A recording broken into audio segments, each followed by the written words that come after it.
You might have heard someone say, "Oh, wait. Maybe I said that because he brought up Tupac," but the real question is, out of those 4 meetings, which one was actually about Tupac?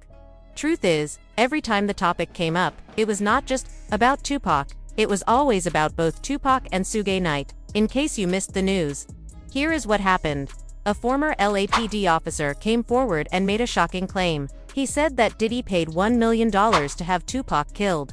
In response, Suge Knight allegedly arranged to have Biggie Smalls killed. Diddy reportedly hired a man named Keefe D to go after Tupac. Now for nearly 20 years, Keefe D walked around freely, but finally, the police arrested him, and during his interrogation, something major happened. What Keefe D did not realize was that he was being recorded the entire time, on tape. He openly admitted that he was the one Diddy paid $1 million to lead the hit on Tupac. He even mentioned that he met with Diddy in multiple places: San Diego, Anaheim, Irvine, and Las Vegas.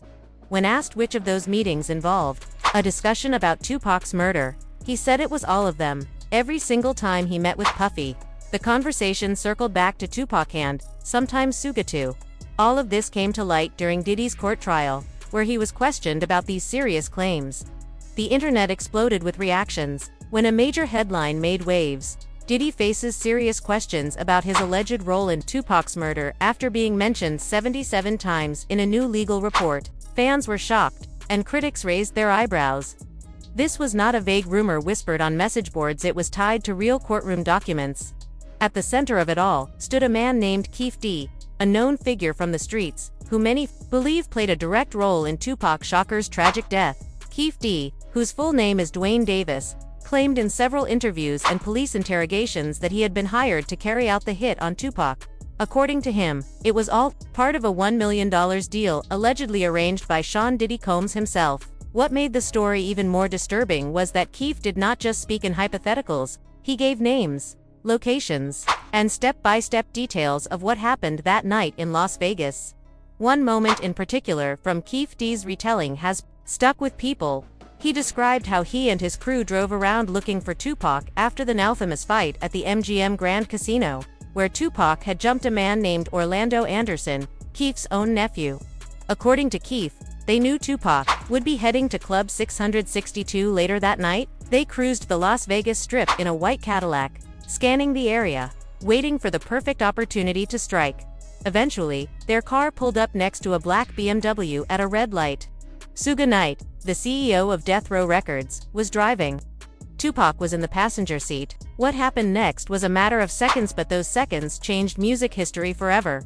Keefe claimed that just before the shooting, Tupac made a sudden movement, like he was reaching for a weapon. Yeah. It looked like he was reaching, Keefe told interrogators. When asked if he was sure about what he saw, he admitted, "No. Once I saw the movement, I just ducked." He said he did not wait to see what Tupac was grabbing because at that point, someone in the Cadillac opened fire. Bullets ripped through the BMW. Tupac was hit 4 times, twice in the chest, once in the arm, and once in the thigh. Suge Knight was grazed in the head but survived. The attackers sped away, and within moments, chaos unfolded on the Strip. Police rushed to the scene. Sirens echoed through the night. Bystanders screamed. One of hip-hop's greatest voices had just been silenced. Keefe's version of events sent shockwaves across the world. For years, the Tupac murder case had been labeled cold, with few leads and even fewer answers. But Keefe's confession, caught on tape during both interviews and interrogations, changed everything. He described what everyone wore, who sat where in the car, and even what people said.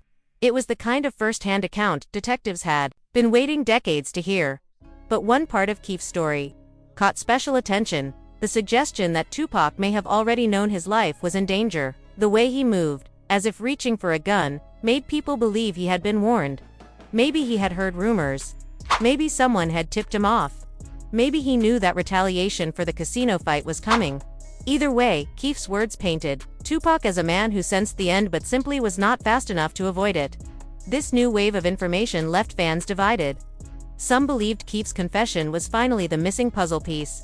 Others felt the timing was suspicious. Why speak up now, after all these years? And if Diddy truly had anything to do with it, why had no charges ever been filed against him? These unanswered questions only deepened the mystery surrounding Tupac's murder. Still, the story kept growing. News outlets, podcasts, YouTube, and TikTok investigators all started digging into Keffe D's past, trying to match his version of events with known evidence. Surveillance footage, old interviews, crime scene photos all were re-examined under a new light. Even Suge Knight's old comments about the night Tupac died were brought back into the spotlight. Suge had once claimed that Tupac was conscious after the shooting, laughing and talking at the hospital. If that were true, it would contradict reports saying Tupac arrived unconscious. And if Tupac was truly awake, who might he have spoken to and what did he say? Everything from Keffe's confession to Suge's hospital memories created a web of facts, theories, and contradictions. And at the center of that web sat the same heartbreaking truth. A 25-year-old legend, beloved by millions, had been gunned down in what may have been a carefully planned attack. Whether you believe Keffe D's story or think there is still more to uncover, one thing is clear: Tupac's murder is no longer buried in the past. The world is watching, the streets are talking, and the case that once seemed closed is now wide open again. When this testimony was shared in court, the room fell silent. People were emotional. The idea that Tupac may have sensed the danger but could not react in time made the tragedy hit even harder. News outlets quickly picked up the story, and even 50 Cent weighed in. He posted online, saying, "I never liked Diddy because he had Tupac killed. I hate being the one left to talk because I always say the wrong thing." He admitted he had spoken to a therapist about how he reacts when heavy topics come up. "Last night, I said something wild. I need to stop that. I said something about Diddy and Tupac to my boyfriend. It just came out." Even Eminem jumped into the conversation, calling Diddy out in his song Fuel, with the line, "I ain't trying to beef with him, 'cause he might put a hit on me like Keffe D did him, and that's the only way you're getting me." The lyrics sent a bold message accusing Diddy of using Keffe D and his crew to carry out the hit on Tupac. Later, fans pointed to awkward interviews where Diddy was confronted about the rumors. One uncomfortable moment came during the Breakfast Club show. The host brought up a documentary that made some of these same claims. Diddy immediately shut it down, saying, "We do not entertain nonsense, my brother. We're not even going to go there.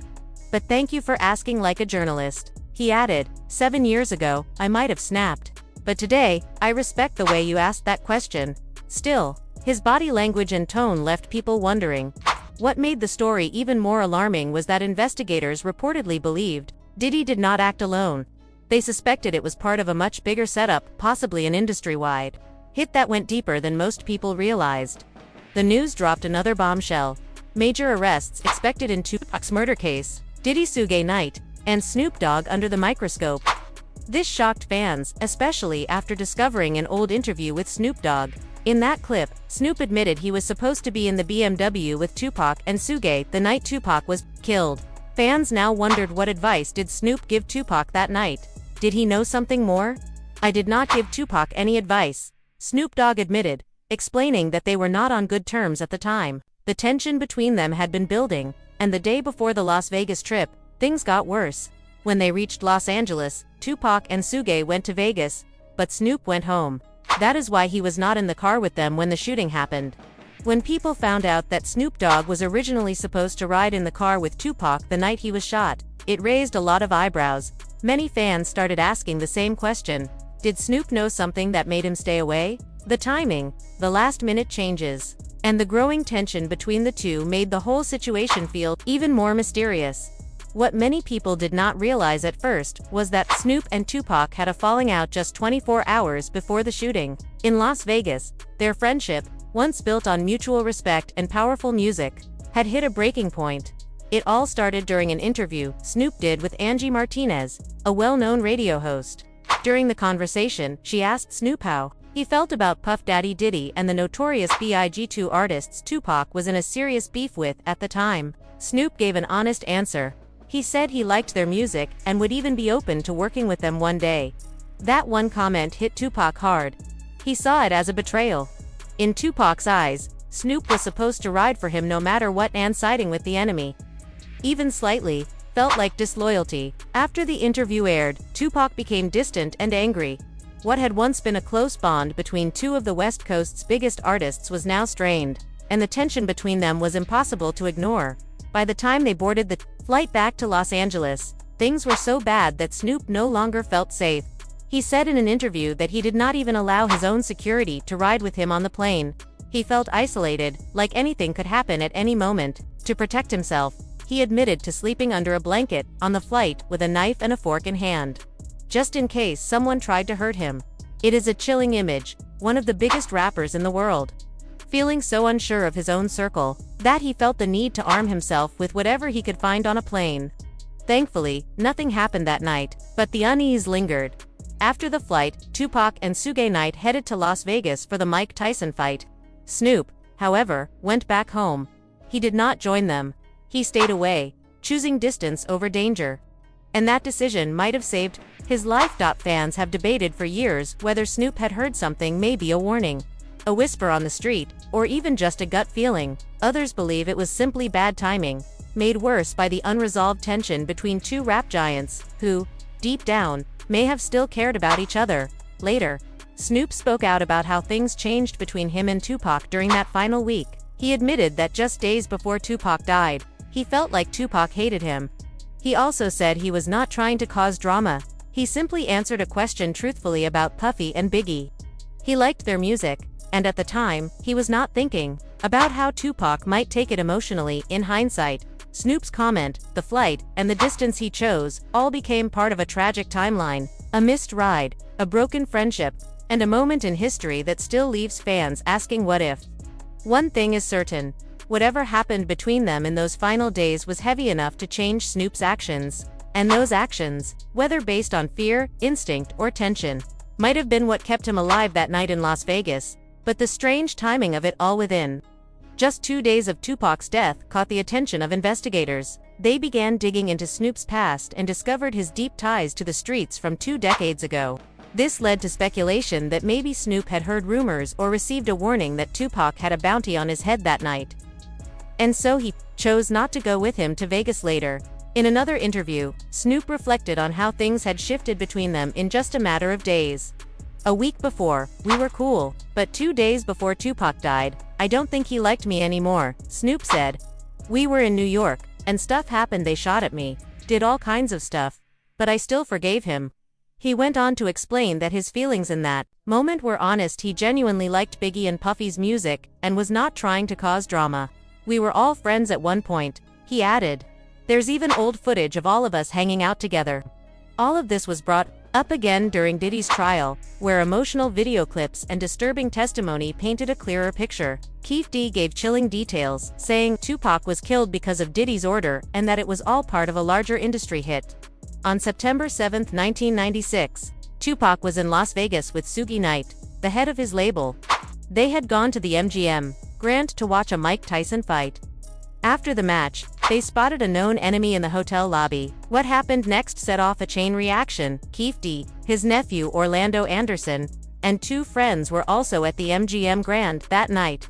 Keefe had already shared these details years earlier with LAPD detective Greg Kading during a proffer session interview where statements cannot be used in court. But now, with new momentum and courtroom exposure, it was no longer just talk. The physical evidence was finally laid out in front of everyone, sending chills through the room. The attack on Tupac was believed to be a direct retaliation. Just hours before, he had gotten into a fight with Orlando Anderson at a Las Vegas casino.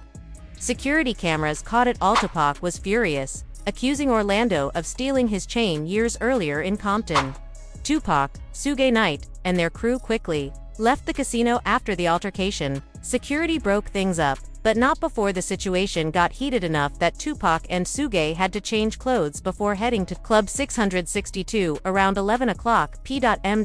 As they drove toward the club that night, their car stopped at a red light. The streets seemed quiet until a white Cadillac suddenly pulled up next to them. Inside the Cadillac were Orlando Anderson and Keefe D, among others. They knew about Tupac's concert plans that night and had been driving the Las Vegas Strip, searching for him. It all happened at the intersection of East Flamingo Road and Koval Lane. Suge was behind the wheel of a black BMW. Tupac was in the passenger seat. The Cadillac's back window rolled down, and shots were fired to hit Tupac in the chest, one in the arm, and one in the thigh. Afterward, the crime remained a mystery for years. Back then, the police did not have the tools they have now, and no one could fully piece together what had happened. That is, Until now 2025, when Keefy started giving interviews online, including one with DJ Vlad, where he revealed everything. "We were all in the car," Keef said. "Bubble Up was driving. Baby Lane and Freaky were in the back seat. They were cruising around in the white Cadillac when they heard girls yelling Tupac. Tupac, that is when they spotted him hanging out the window of the BMW, like he was riding in a parade." Keefy explained how their car pulled up beside the BMW, and Suge Knight looked directly at them. "He saw me, no doubt it was him," Keef said. Then Tupac started moving inside the car. Some thought he was trying to get out or reach for something. As Orlando leaned out of the Cadillac window, shots rang out. The police took a new interest in Keefy's story and even examined his reaction to Tupac's death. In a recorded statement, Keef said, "I hate that, man. I really do. I wish it never happened. It was just wrong. Just pure wrong." But not everyone believed him. Many fans started questioning his sudden willingness to confess after so many years. A viral thread on Reddit sparked new theories. Some believe Tupac may still be alive, and that Keefy is taking the blame to protect the truth. One interview that resurfaced showed an officer claiming Tupac was an industry plant, meant to help calm the war between Red and Blue Street groups. Tupac's longtime mentor and former Black Panther Chuck Lumumba had once suggested that Tupac's thug life image was part of a plan, created with help from his stepfather Mutulu Shocker. The goal was to unite the gangs and bring peace across California and eventually the country. In reality, Tupac was said to be a brilliant mind using street culture to push for peace, but when the plan failed, he was suddenly gone. Some believe this might explain why Snoop Dogg kept his distance that night in Las Vegas. If he had learned Tupac was working undercover or had ties to federal operations, it could have changed everything. To make things even stranger, a 2010 interview with rapper Trey, a close friend of Tupac's, added more mystery. They had worked together on music, but after Trey's interview, the cameraman accidentally kept recording. And what was caught afterward only deepened the mystery surrounding Tupac's final days. After finishing the interview, the cameraman set his camera down, but the mic was still recording. You could hear the interviewer casually ask one more question about Tupac. That is when Trey, a close friend of Tupac, quietly said, "Last time I saw him, he was in Cuba." Then he added, "If you ain't ready for it, get on the sidewalk, Earl." The interview wrapped up quickly after that, with Trey saying, "Yeah, we good, thanks a lot, man." Just 1 week later, a surprising video leaked online. It showed someone who looked exactly like Tupac hanging out in a parking lot in Cuba. In the clip, someone calls out, "Look, that's him. He's trying to be friendly. Get an autograph, holler back. Exclusive, baby, holler back." The video caused a storm across the internet. What makes this even more interesting is that Suge Knight, the man who was with Tupac the night of the shooting, has claimed multiple times over the years that Tupac is still alive. He has shared this belief in interviews for over 2 decades. In one of the most talked about interviews, Suge recalled visiting Tupac at the hospital. He said, "When I left that hospital, me and Tupac were laughing and joking. I do not understand how someone can go from doing fine to suddenly dying." He repeated this exact statement nearly 10 years apart. Even in a 2008 interview, Suge seemed sure about one thing. He was conscious on the way to the hospital. He was conscious after the surgery. When asked what Tupac's last words were to him, Suge paused and said, "They love ... But this raised serious questions. According to official police reports, Tupac arrived at the hospital in a comatose. If that is true, how could he have been laughing and talking with Suge? The details just do not add up. Between leaked videos, unexpected interviews, and conflicting reports, fans are still left wondering, did Tupac really die that night in 1996? Or has he been alive all along, quietly living out of sight?